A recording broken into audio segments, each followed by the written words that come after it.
एक नेताजी का शरीर छूटा और नेताजी थे उसमें भी भारत के नेता। तो जब तक छोटे बड़े कोई भी नेता हो वो बड़े वीआईपी होते हैं, वेरी इंपॉर्टेंट पर्सन।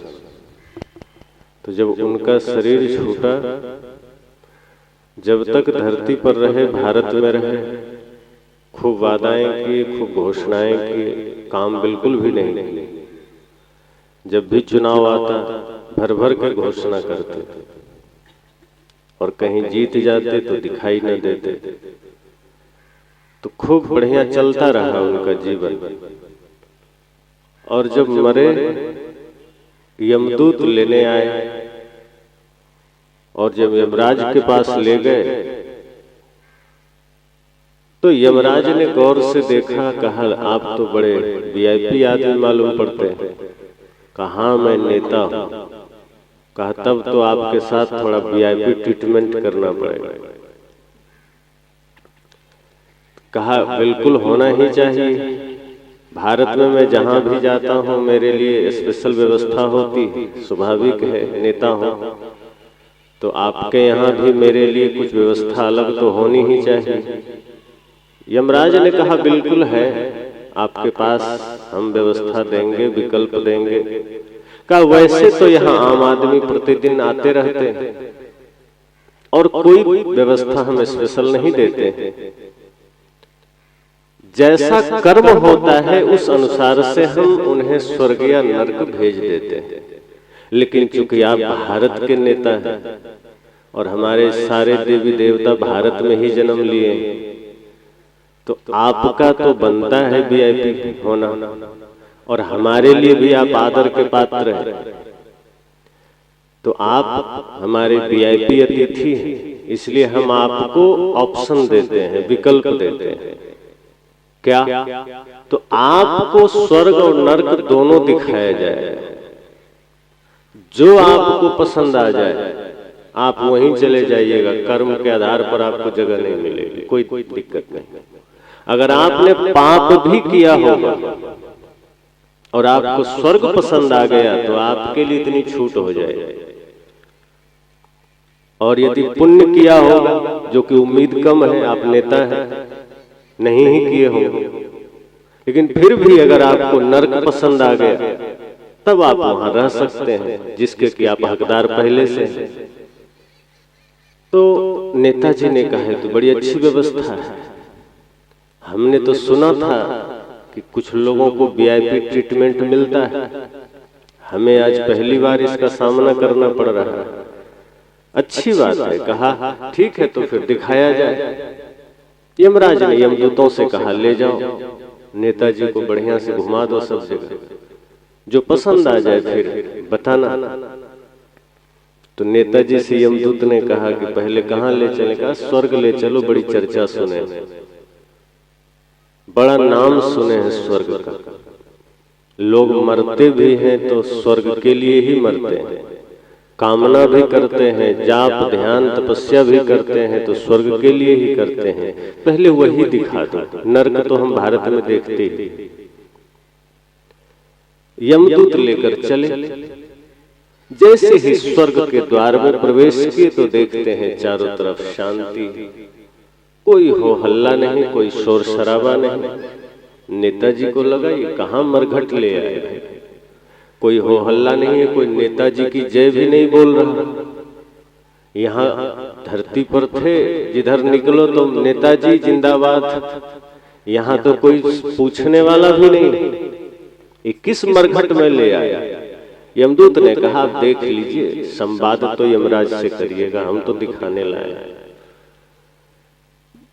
पूरा स्वर्ग घूमा, दाएं बाएं देखा कि चारों तरफ शांति है। कहीं कोई ध्यान कर रहा है, कहीं कोई दूध पी रहा है, कहीं शरबत पी रहा है, कहीं प्रसाद खा रहा है, लेकिन शांति है। कोई चमक दमक नहीं है, कोई नृत्य नहीं है, कोई संगीत नहीं, कोई उमंग, कोई उत्साह नहीं, ऐसा लगता है जैसे अभी अभी कोई गुजरा हो और उसके मैयत में सब बैठे हो। नेताजी को बड़ा उदासीनता मालूम पड़ी। उन्होंने कहा कि लगता है गलत जगह गई, यही स्वर्ग है क्या? इसी के लिए इतने लोग धर्म करते हैं क्या? इसी के लिए इतने दान पुण्य करते हैं? अगर यही स्वर्ग है, इसी के लिए इतना लोग हाय तौबा करते हैं, तो मुझे तो आकर के कुछ भी मालूम नहीं पड़ रहा। व्यवस्था होती तो धरती पर फोन करके लोगों को कह देते स्वर्ग के लिए मत लड़ो, ऐसा कुछ भी नहीं। इससे ज्यादा शांति तो हमारे फार्म हाउस में, इससे ज्यादा आनंद तो वहां है। ये तो स्वर्ग झूठा है। और घूम फिर कर यमदूत से कहा हो गया, जल्दी चलो नर्क भी देख ले। निश्चय ही नर्क के प्रति उत्सुकता मेरी बढ़ गई है, दिखा दो। यमदूत ने कहा बिल्कुल, अब वहीं आप चल रहे हैं। जैसे ही गेट से अंदर घुसा देखता है नृत्यांगनाएं नृत्य कर रही हैं, संगीत चल रहे हैं, जगह जगह शराब वितरण हो रहे हैं, कहीं जुआ सट्टा खेला जा रहा है। और घुसते ही लोग नेताजी की जय जय भी करने लगे। नेताजी को लगता है अपनों के बीच आ गए। नेताजी ने कहा लगता है मेरा इलाका है ये। यमदूत ने कहा बिल्कुल ठीक पहचाना, आपके ही लोग पहले आकर यहाँ आपकी तैयारी में। नेताजी ने कहा कि खाक इसको नर्क कहते हो तो स्वर्ग से कई गुना बढ़िया है। यहाँ तो मुझे जय जय करने वाले भी लोग हैं, जो शराब में खोजता हूँ वो भी जगह जगह मुफ्त में वितरण हो रहे हैं, और ये जुआ सट्टा जो मैं करवाता रहता हूँ वो तो यहाँ चल ही रहा है।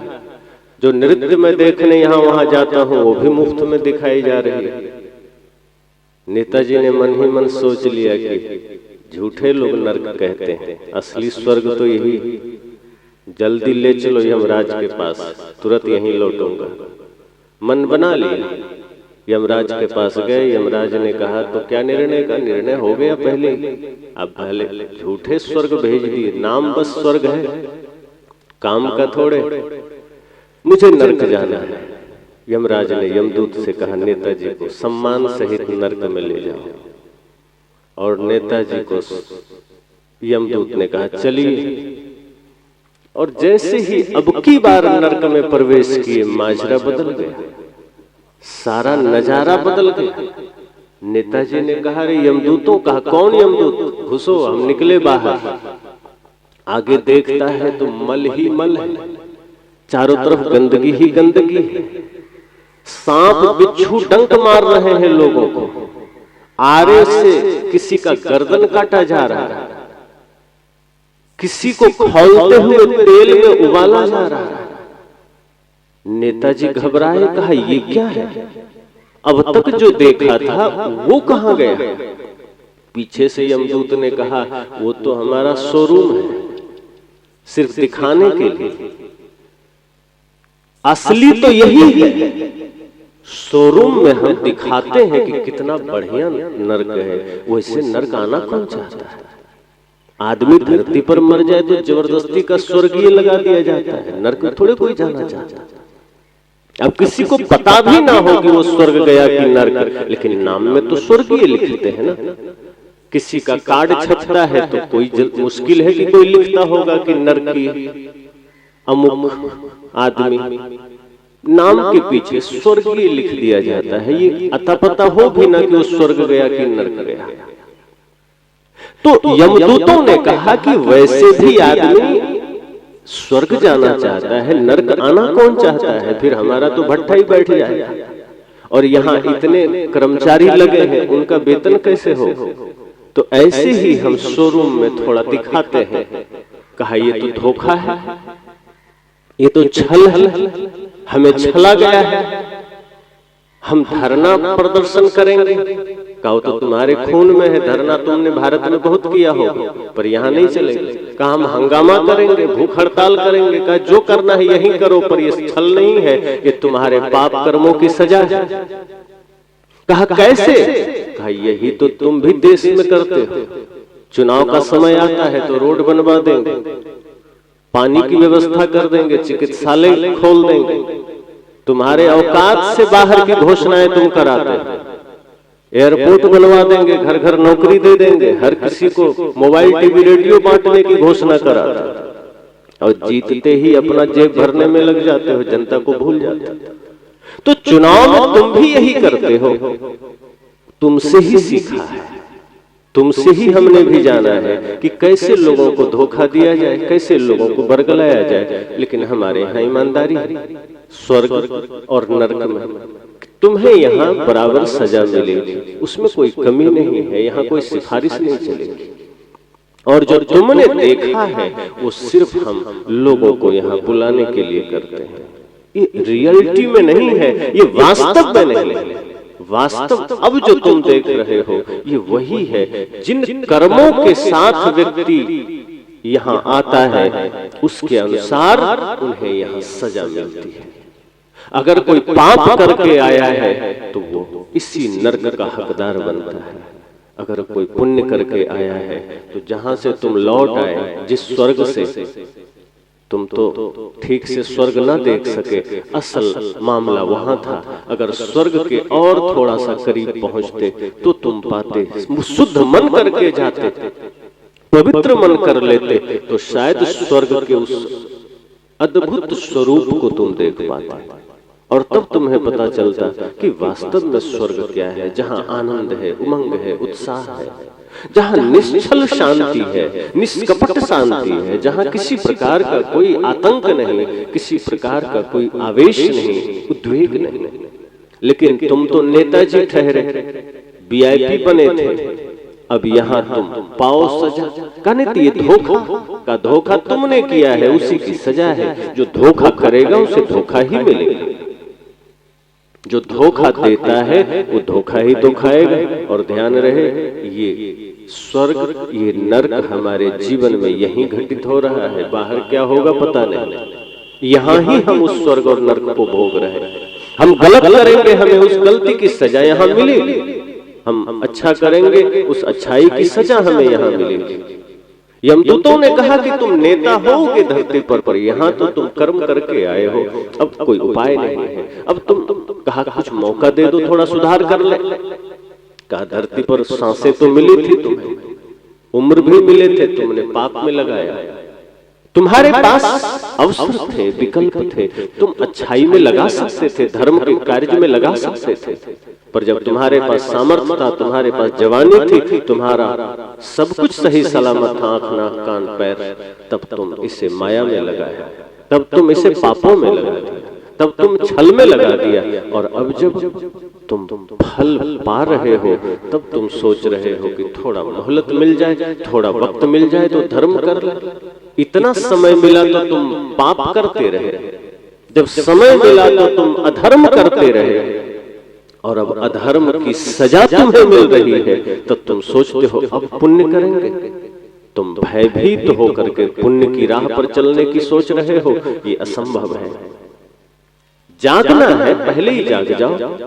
सदगुरु कबीर तो कहते दुख में सुमिरन सब करे, सुख में करे न कोई। दुख आया तो सुमिरन का ख्याल आ गया, और सुख था तो कौन जानता है, संत गुरुजनों को कौन जानता है, भगवान को कोई लेना देना है। जीवन में दुख आया तो आदमी मंदिर दौड़ने लगता है, जीवन में दुख आ जाए तो आदमी न जाने कितने व्रत करने लगता है, जीवन में तकलीफें आ जाए तो आदमी तमाम जगह पानी पहाड़ पत्थर में चक्कर काटने लगता है, कई सोमवार शिव जी के मंदिर दौड़ने लगता है। लेकिन जब सारे दुख मिट जाते हैं और लगता है कि अब सब सही है, तो न पूजा से मतलब, न ध्यान से मतलब, न मंदिर से मतलब, न भगवान से मतलब, न गुरु से मतलब, न शास्त्र से मतलब। और जैसे ही जीवन में दुख आया, तकलीफें आई, तो पुण्य करने का ख्याल आ गया, राम नाम जपने का ख्याल आ गया, मंदिर जाने का ख्याल आ गया। तो कबीर साहब ने कहा कि दुख में सुमिरन सब करे, दुख में सभी सुमिरन करते हैं, सुख में करे न कोई। जो सुख में सुमिरन करे तो दुख काहे को। अगर सुख में ही सुमिरन कर लो तो दुख आए ही नहीं। जैसे कई लोगों को कई बार मैं कहता हूं, योग करो, आयुर्वेद का सेवन करो, समय से जगो, शुद्ध सात्विक आहार लो, तो आदमी कहता है हम बीमार थोड़े हैं ये सब करें। तो मैं कहता हूं तो बीमार होने की प्रतीक्षा कर रहे हो तब करो। अरे पहले ही कर लो, बीमार ही क्यों होना। पहले ही इतना सावधान रहो कि बीमारी ही ना आए। पहले से ही आप अपने जीवन को इतना संयमित कर लो, इतना व्यवस्थित कर लो, इतना शुद्ध आहार लेना शुरू करो कि रोग क्यों आए। लेकिन असंयम में जीना है, असावधानी करनी है ताकि रोग आए और तब हम चिकित्सा करेंगे। संत कहते क्यों ऐसी स्थिति होने देना, क्यों ऐसी प्रतीक्षा करना कि जीवन में कुछ अनिष्ट होगा, कुछ भयंकर घटित होगा तब हम धर्म करेंगे। क्यों नहीं हम समय के साथ, समय रहते, श्वास रहते हम जाग सकते।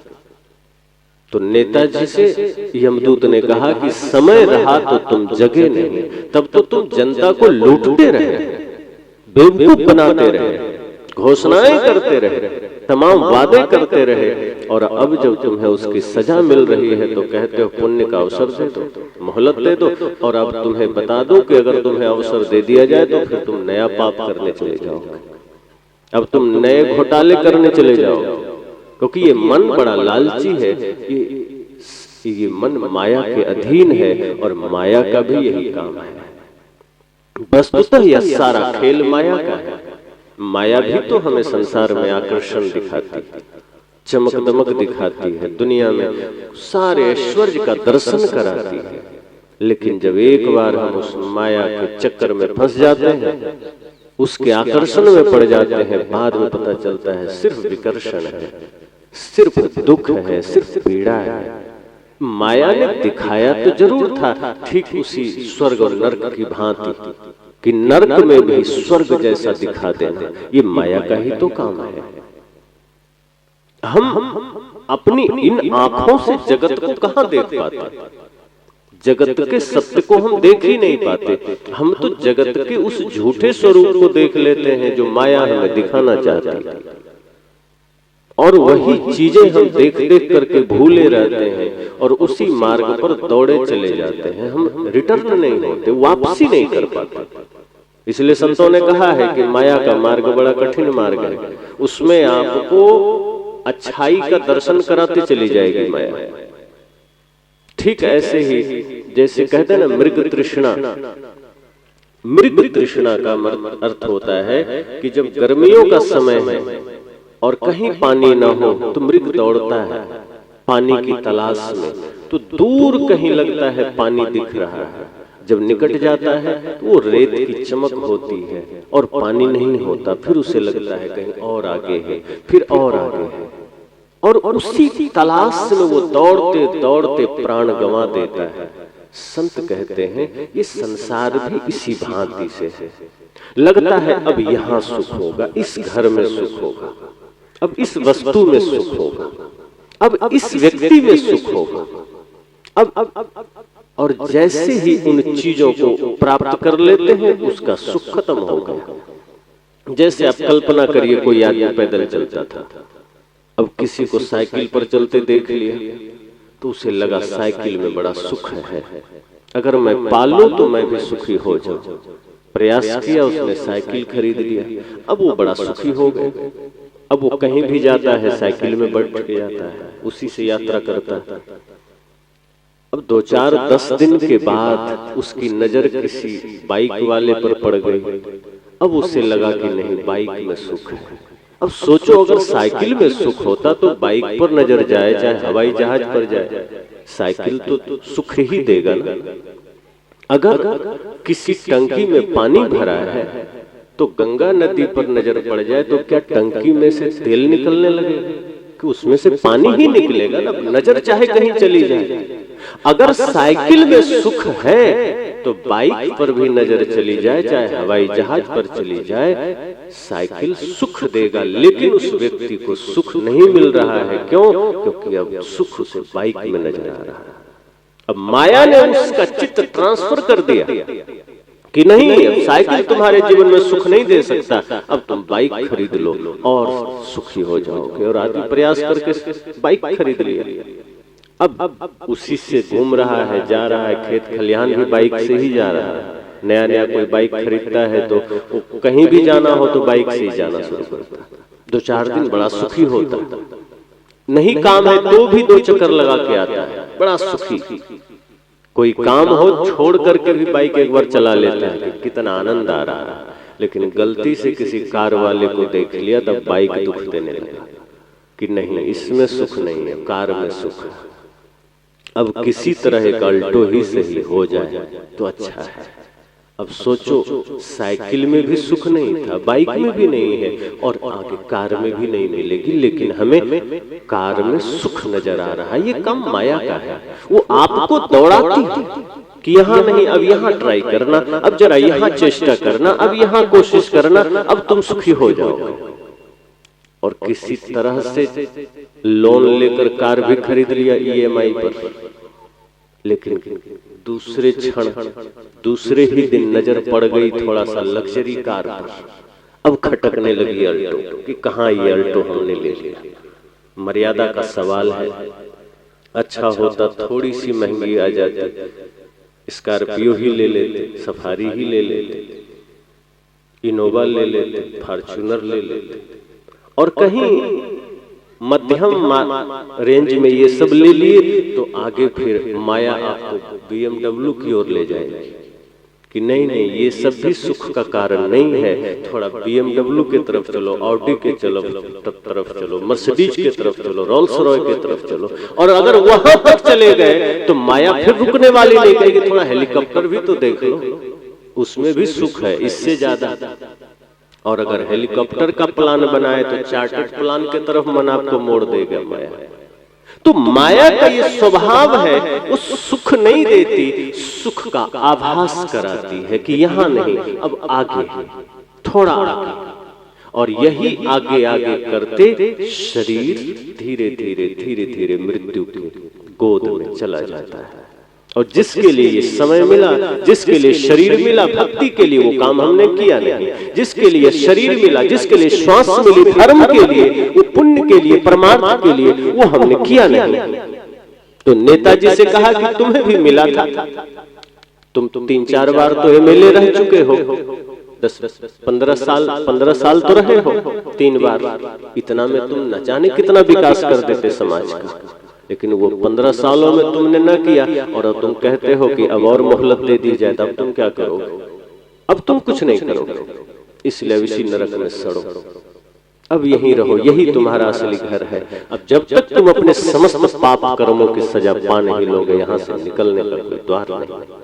क्योंकि माया का मार्ग बड़ा कठिन है, ये आपको मार्ग देते चली जाती है, आप दौड़ते चले जाते हैं, तो रुकने का नाम नहीं लेती। कहीं धर्म सत्संग की पुकार कानों में आ जाए तो आदमी कहता है अच्छा सत्संग चल रहा है, ठीक है, 3 दिन का है, लास्ट दिन चलेंगे। कभी ये ख्याल थोड़े आता है कि 3 दिन का है तो पहले दिन से ही बैठेंगे। नहीं, सत्संग जब हो रहा हो तो हमारे मन में यही आता है तीसरा दिन चलेंगे। और कहीं राशन बंट रहा हो, सूचना मिल जाए तो नहीं, पता नहीं कल खत्म हो जाए, आज ही चलते हैं, भले ही भीड़ में लात भूसा खाना पड़े, आज ही झोला भर लेकर चलते हैं। तो राशन बंटता हो तो आप आज ही पहुंचेंगे, और जहां ज्ञान बंटता हो तो परसों चलेंगे। ये माया का ही तो खेल है। माया आपको भटकाती है कि नहीं, ज्ञान नहीं चाहिए तुम्हें, क्योंकि तुम ज्ञान ले लोगे तो फिर तुम हमें थोड़े पूछो। माया चाहती ही नहीं कि आप ज्ञान मार्ग पर चले।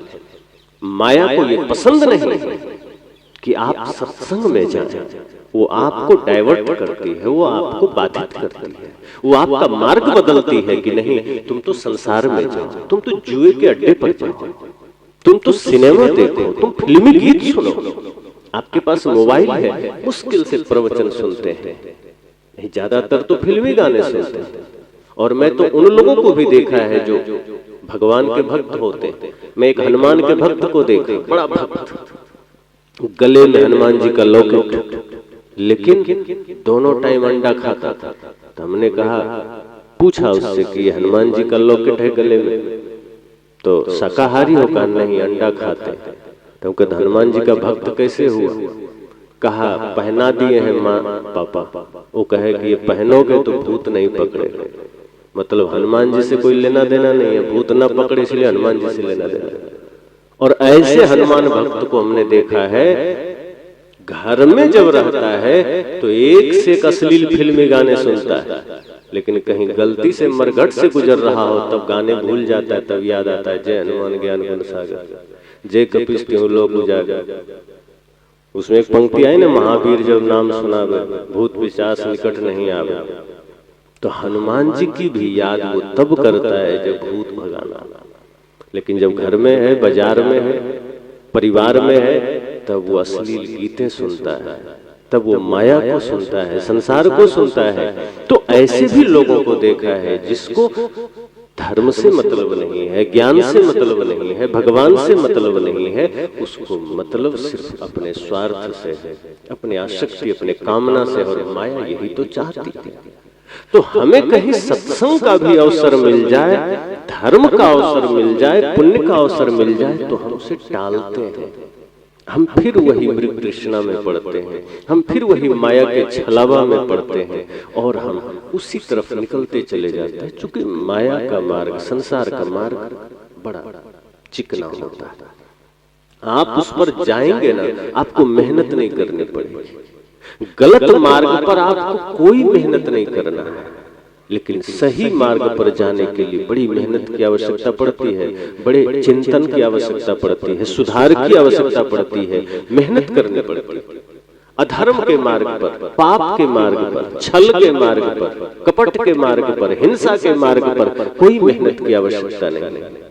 माया आपसे खुद करवा लेती है। तो माया का मार्ग ऐसा है कि जाने में बड़ी सरलता है। जैसे आप कोई सामान छत से नीचे गिराइए तो उसमें कोई मेहनत है, उसको पकड़ने में मेहनत है, पकड़ा नहीं जा सकता। एक बार छत से छोड़ दो, नीचे खुद आ जाएगी, फिर आपको कोई जोर नहीं लगेगा। लेकिन जो सामान नीचे आ गया है उसको वापस छत पर ले जाना हो तो जोर लगता है, फिर आपको वहां पहुंचाना पड़ेगा, फिर आपको बड़ी चेष्टा करनी पड़ेगी। ऐसे ही जैसे पानी गिराओ जमीन पर तो जिधर गड्ढा होगा पानी खुद चला जाएगा, कुछ कोशिश नहीं करनी पड़ेगी, कोई मोटर नहीं लगाना पड़ेगा। लेकिन उसी पानी को टंकी तक ले जाना हो तो मोटर की आवश्यकता पड़ती है। यही है माया का मार्ग। किसी भी मार्ग में देख लो, किसी को क्रोधी बनना हो मेहनत की आवश्यकता नहीं है, चोर बनना हो कोई मेहनत की आवश्यकता नहीं है, कपटी बनना हो कोई मेहनत की आवश्यकता नहीं है, नशेड़ी बनना हो कोई मेहनत की आवश्यकता नहीं। आपने कभी किसी चोर से सुना है कि नहीं मैं तो 4 साल कोर्स किया हूं तब चोर बना, कहीं बड़ा डिप्लोमा किया, कोचिंग किया, तब डिग्री मिली है तो चोर बना। एक चपरासी बनने के लिए भी बड़ी कुछ कोर्स करने पड़ते हैं, डिग्री लेनी पड़ती है। पर बड़े से बड़े चोर, बड़े से बड़े डकैत, बड़े से बड़े गैंगस्टर ने कभी नहीं कहा कि नहीं बड़े हमने इसका भी कोई विश्वविद्यालय है जहां से हमने पढ़ा है, सीखा है। क्रोध करने वाले ने कभी कहा कि नहीं इतना सरल थोड़े है, बहुत सोचना पड़ा, विचारना पड़ा, आधे आधे घंटे हमने तप किया, बड़ा मेहनत किया तब मैं क्रोधी बन पाया। खुद क्रोधी आप हो जाते, बल्कि थोड़ी सी असावधानी जीवन में हो व्यक्ति क्रोधी हो जाता है। थोड़ी सी असावधानी हो, बालक को आप ध्यान न दे, वो बालक धीरे धीरे नशेड़ी बन जाएगा। कोई गुटखा खा लिया, आपने कहीं देखा कि कोई बहुत ज्यादा उसको मेहनत करना पड़ा हो गुटखा खिलाने में? नहीं, कब खा लिया, कैसे खा लिया, कब आदत पड़ गई पता नहीं चला, अब छुड़ाने में मेहनत पड़ती है। कोई तंबाकू खा लिया, अभी एक सज्जन फोन किया आने से पहले कि मैं दीक्षा लेना चाहता हूँ, तो क्या माला भी पहनना पड़ेगा? पड़ेगा मतलब अरे गलत करते हो तब तो नहीं कहते हो कि मुझे गलत करना पड़ेगा क्या? अबे माला तो पहनना ही पड़ेगा। अच्छा ठीक है, ये तो ठीक है, मैं खैनी खाता हूँ, छोड़ना पड़ेगा? मैं कहा बिल्कुल पहले ही छोड़ना पड़ेगा खैनी। ये तो जब नशा नहीं छूटेगी तो मन पर विजय कैसे पाओगे? ये तो मन का खेल है कि मन आपको नशा में बांधा है, माया आपको नशा में अच्छाई का दर्शन करा दिया। तो जो मन पर विजय नहीं पा सकता वो दीक्षा का पात्र कैसे हो सकता है? तो कहा माला वाला तो नहीं जपना पड़ेगा। मैं कहा नहीं, माला तो नहीं जपना पड़ेगा, लेकिन मन को फेरना पड़ेगा, मन को प्रतिपल मांजना पड़ेगा, मन को प्रतिक्षण धोना पड़ेगा। सदगुरु कबीर परंपरा में माला जपने की बात तो नहीं है, क्योंकि सदगुरु कबीर तो कहते हैं कि 2 क्षण माला जप लोगे तो कुछ नहीं होगा। माला तो कर में फिरे, जीव फिरे मुख माहे, और मनुआ तो 34 फिरे तो सुमिरन राय। अब हाथ में तो राम राम तुम्हारा चलेगा, पर मन तो कहीं और रहेगा, तो ये माला का मैं नहीं कहता, लेकिन मन को भजना पड़ेगा, मन को साफ करना पड़ेगा। उन्होंने कहा ठीक है गुरुजी, हम आपको सुनते हैं और हम कोशिश करेंगे कि तंबाकू भी छूट जाए। तो तंबाकू छोड़ने में कोशिश करनी पड़ेगी, खाने में नहीं करना पड़ा था। खाने के समय नहीं कहा था कि हम बिगड़ना चाहते हैं, तंबाकू खाना चाहते हैं, कोई उपाय है थोड़ा बता दीजिए, हम खाना चाहते हैं। किसी ने कहा आज तक? जितने भी धरती पर लोग हैं आप पूछना जो बिगड़ चुके हैं, किसी ने कहा कि बड़ी मेहनत लगी, 2 साल मेहनत किया तब मैं बिगड़ा? नहीं, सुधरने में जिंदगियां लग जाती हैं, सही रास्ते पर आने में उम्र गुजर जाते हैं, बिगड़ने में समय नहीं लगता। यही तो माया का खेल है, वो हमें बिगाड़ने में सहयोग करती है, धक्का देती है कि तुम बिगड़ो, हम तुम्हें बिगाड़ने के लिए हैं, और हमारा मन बिगड़ने को तुरंत राजी होता है, क्योंकि उसे परिचित मार्ग मिल जाता है ना। अनादिकाल से हम संसार से परिचित हैं, माया से परिचित है, तो ज्ञान अपरिचित लगता है, धर्म अपरिचित लगता है, सत्संग अपरिचित लगता है। लेकिन जहाँ माया मिल जाए, छल कपट मिल जाए, चोरी हिंसा नशा मिल जाए, तो मन को लगता है ये तो अपना जाना पहचाना क्षेत्र है, तो हमें मन वही ले जाता है। इसलिए मैंने कहा कि माया पहले हमें अच्छाई का दर्शन कराती है और फिर हमें अपने गिरफ्त में लेकर सारे पाप करवाती है। इसलिए सत्संग हमें नहीं सुहाता है, धर्म नहीं सुहाता। सत्संग हो भी रहा हो तो हम बड़े उदासीन होते हैं, और अगर सुन भी लिए तो घर जाकर के हम उस पर मनन नहीं करते, चिंतन नहीं करते, और यही चूक होती है। आप 10 ही मिनट सुनो पर घर जाओ तो इस पर गहराई से चिंतन करना, तभी तो बात पचेगी। और चिंतन नहीं करेंगे तो यहां से ऊपर उड़ जाएगी। आप देखना गाय भैंस को कितना भी चारा खाए, लेकिन खाने के बाद जब बैठती है ना तो वो पागुर करती है, जुगाली जिसे कहते हैं ना, कि फिर से वो चारा निकाल के चबा के तब अंदर करती है, तब वो स्वस्थ है। और जो गाय भैंस पागुर करना छोड़ दे, दोबारा अपने भोजन को चबाना छोड़ दे, वो मर जाएगी, वो नहीं पचेगा उसको। ऐसे ही ज्ञान को हमें वापस अपने चिंतन में लाकर घर जाने के बाद उस पर गहराई से सोचिए, विचार करिए कि इसके अनुरूप हमारा जीवन है या नहीं, इसके अनुरूप हमारा विचार है या नहीं, इसके अनुरूप हमारा आचरण है या नहीं। अगर नहीं है तो ये ज्ञान सुनने का क्या अर्थ हुआ? हम तो फिर उसी मार्ग में जा रहे हैं जहाँ दुख है, पीड़ा है, जहाँ कष्ट है, जहाँ जो छल का मार्ग है, कपट का मार्ग है, और यही हमारे मन में है। किसी के प्रति नफरत है, किसी के प्रति घृणा है, ईर्ष्या है, द्वेष है, प्रेम कहाँ है? नहीं है, तो इसका मतलब हम माया के अधीन हुए, और माया तो सक्षम हो गई, सफल हो गई हमें बर्बाद करने में, हमें गलत मार्ग में ले जाने में। दिखाई तो अच्छा कुछ दिया, सब अच्छा दर्शन कराया, लेकिन सत्य तो उसके पार है। जब अविद्या का, अज्ञानता का पर्दा हटता है तो सत्य उसके पार नजर आता है। मैं अक्सर उदाहरण देता हूं कैमरे की। जैसे कैमरे से तस्वीर ली जाए तो जो हम होते हैं वो तस्वीर कैमरे में आ जाती है, अर्थात जो शरीर जैसा भी है। अब शरीर का जो बाह्य स्वरूप है, बाहर का, वो तो कैमरे में आ गया, बढ़िया से आ गया, बड़ा सुंदर मालूम पड़ेगा। लेकिन यही शरीर या इसी कैमरे को हटाकर एक्सरे मशीन यहाँ ले आया जाए और वहां हमारी तस्वीर निकाली जाए, तब कैसी आएगी? तो अगर अचानक देखें तो खुद आदमी डर जाए, पूरा कंकाल, न पगड़ी आएगा, न ये कपड़ा आएगा, कुछ नहीं आएगा, ये आंख भी बाहर से कुछ भी नहीं, वो ऐसा आएगा जैसे कोई भूत। आदमी खुद अपना चेहरा तस्वीर देख के डर जाए, और वही सत्य है, ये बाहर का सत्य नहीं है। तो ये सत्संग आपको एक्सरे की आंख देता है, ये बाहर की आंख से नहीं देख सकते उस सत्य को, उसके लिए ये विवेक की आंख चाहिए।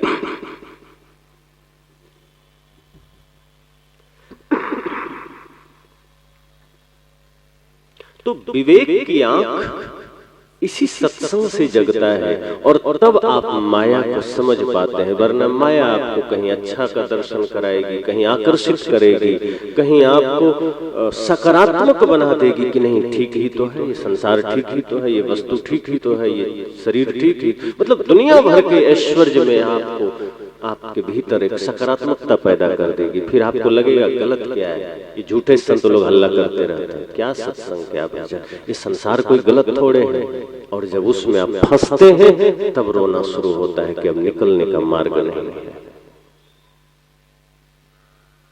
एक शहर में एक आदमी सिनेमा हॉल चलाता था, भीड़ नहीं होती थी, लोग जाते ही नहीं थे, मोबाइल में देख लेते थे। तो सिनेमा हॉल का आदमी थोड़ा सोचा क्या करें, कोई आता नहीं।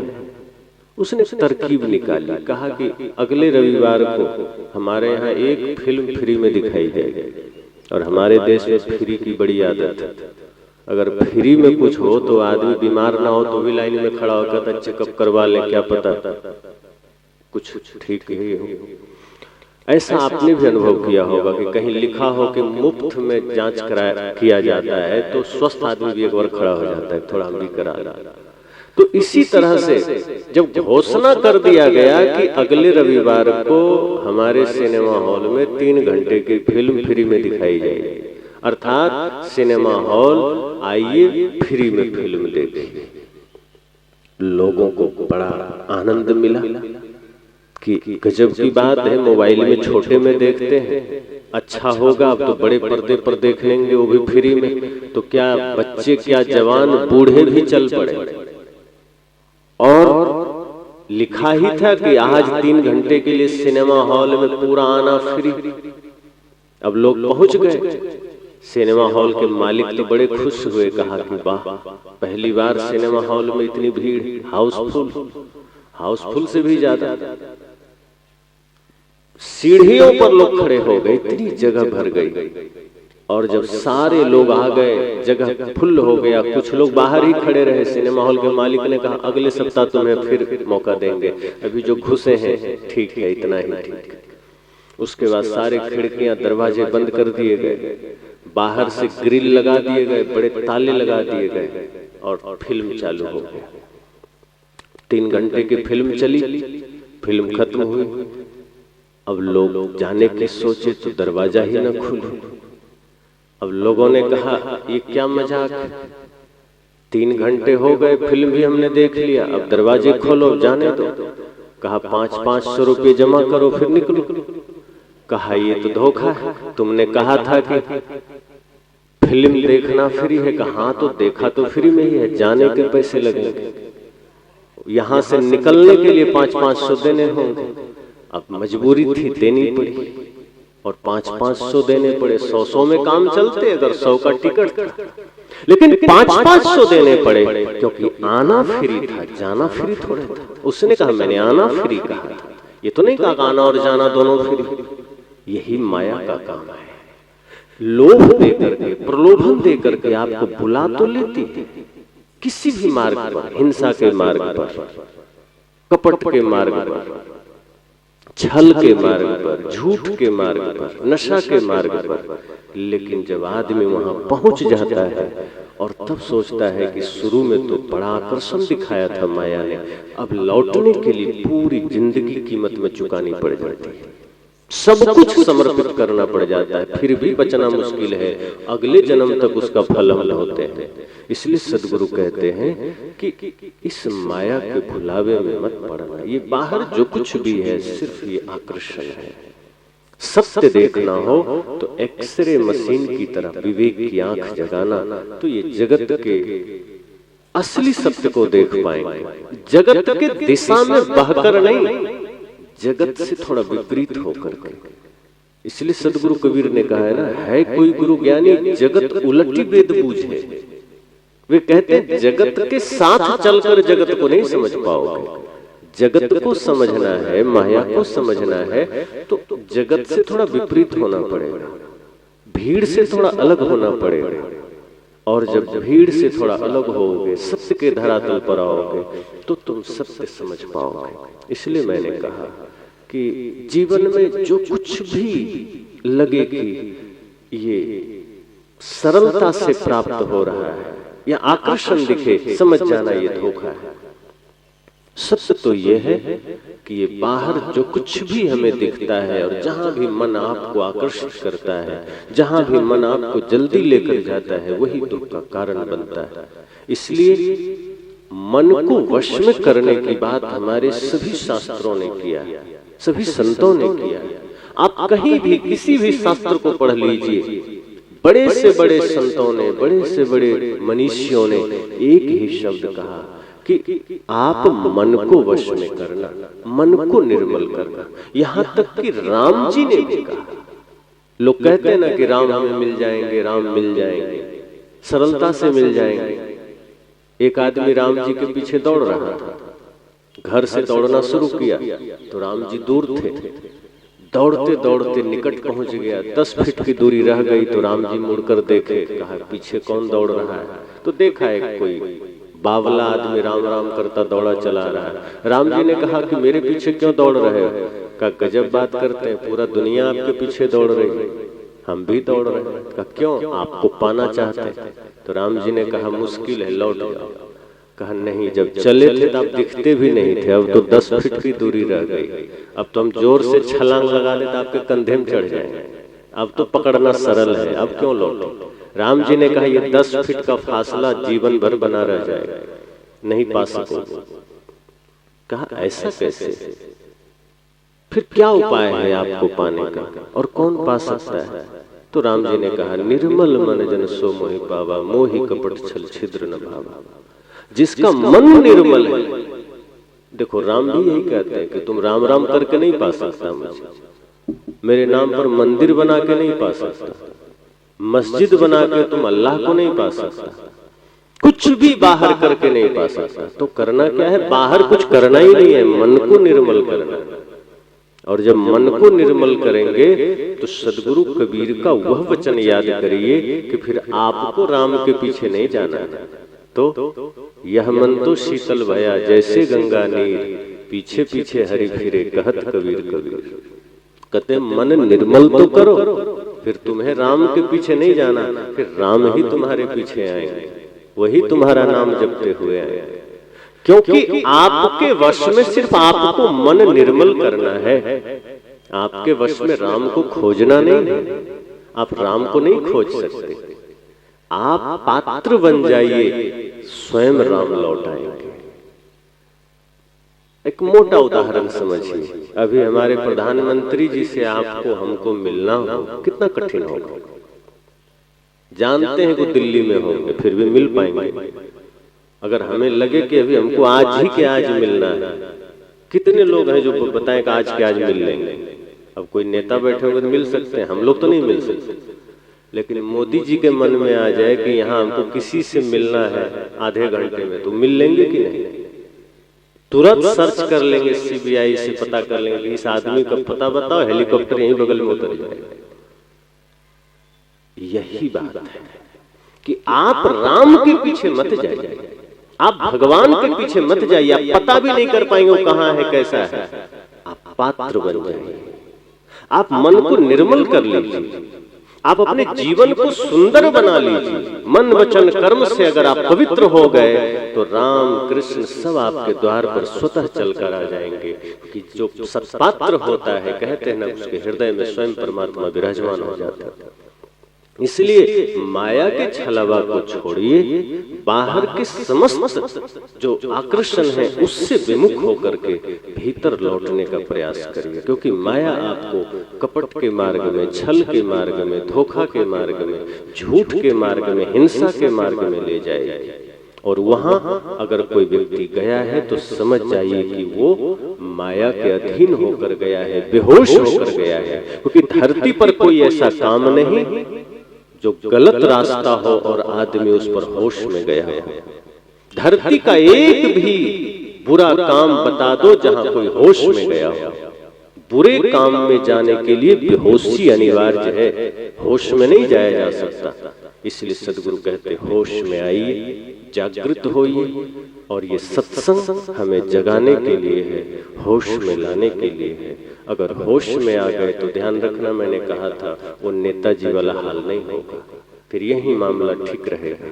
वरना स्वर्ग में नरक में जाके भी पहचान नहीं हो पाएगी और बाद में कहोगे एक मौका और दे दे। तो सदगुरु कहते हैं अवसर वार वार नहीं आवा, ये अवसर फिर नहीं मिलना। ये मनुष्य जीवन बड़ा अनमोल है। आप समझना कि हमारा एक एक दिन खोया जा रहा है, पता थोड़े है कि हम कितने दिन जिएंगे, कोई पता नहीं, लेकिन एक एक श्वास हमारी निकल रही है, वो खो ही तो रही है, वापस पा नहीं सकते। और यदि नहीं जागे, नहीं कुछ अच्छा किए, संत तो यहां तक कहते हैं कि अपनी एक श्वास भी वृथा मत खोना। श्वास श्वास में नाम लो, वृथा श्वास न खोए, ना जाने यह श्वास का आवन हो न हो।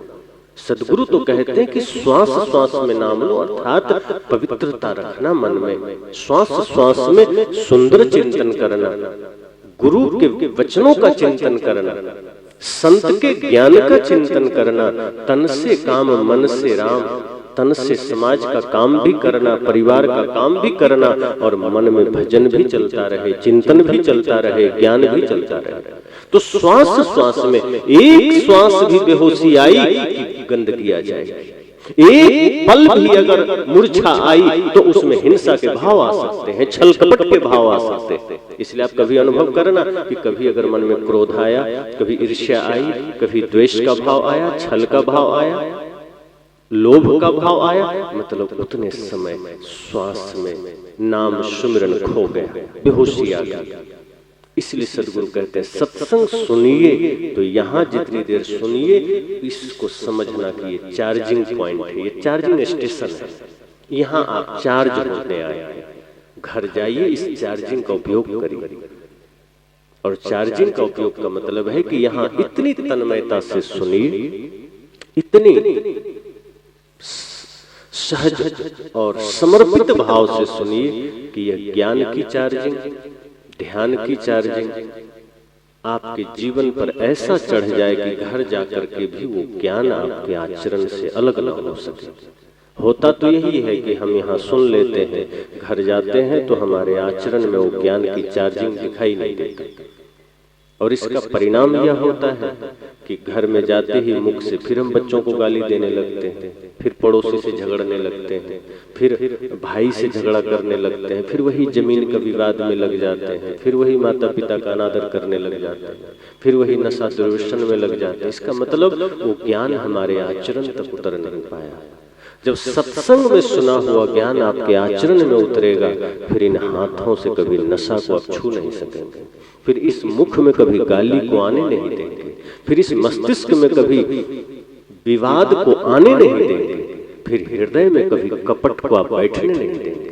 अगर हृदय में कपट आया है, छल आया है, भाई से विवाद का भाव आया है, माता पिता के प्रति अनादर का भाव आया है, राष्ट्र के प्रति गद्दारी का भाव आया है, तो समझ जाना ये सत्संग में हमारा बैठना व्यर्थ था, किसी काम का नहीं था। इसलिए थोड़ी देर भी बैठिए, इस सत्संग को अपने जीवन में इस भांति उतारिए कि जाने के बाद ही इस पर चिंतन मंथन करके उसको आचरण से जोड़िए। तो बहुत बहुत शुभकामनाओं के साथ वाणी को विराम।